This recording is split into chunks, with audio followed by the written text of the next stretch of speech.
have heard that Forrester recently made it to their analysts are not allowed to have a personal blog as it pertains to work and the topics that they cover. They need to blog on the Forrester blog. It's a trend that I hope doesn't continue. But I kind of understand where Forrester's coming from because that's their business. I mean, they're people and they're people's intellect. That is their IP, their intellectual property. That's what their product is. But I think it's going to start raising new questions for other businesses. Like, do you want to allow people to have their personal brand outside of the company? And it is true. I thank Cisco. I think Cisco has helped me with my personal brand because I have that Cisco tied to me. As I talked about social media, my blog, and my blogging, and that has given me more credibility. So it is true that the two are definitely connected, and it'll be interesting to see how that trend again continues based on this kind of newer developments and how people are treating it. I've worked with a company that actually brought in a consultant who already had an established blog and was very effective in the cloud space and was doing really well. They brought him into the marketing team and then really let him run with his own brand. They kept his own brand. They still did it on their website, but he kept his brand. And he actually managed to build an incredible amount of business for the company.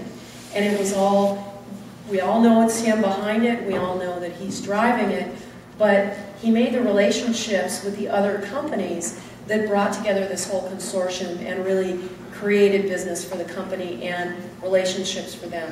The rest of the marketing team picked it up, they followed through, and now there's a lot of relationships built around that initial relationship that he got started. I totally understand where Forrester's coming from too. I totally disagree with them. I think that's the price you pay. And I'm not going to say more. I think it sort of comes down to whether or not you have like a parasitic relationship with your business or whether or not you have a symbiotic relationship.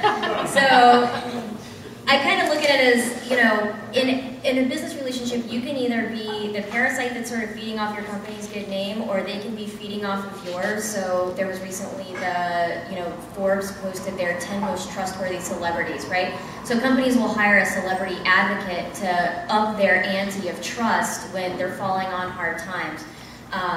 Or, you can join a company that has a great name and then you sort of reap some of the rewards.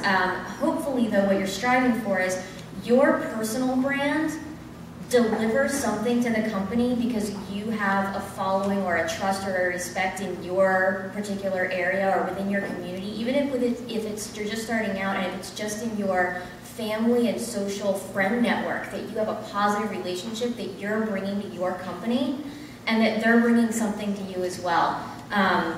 When I started my most recent job, I was hired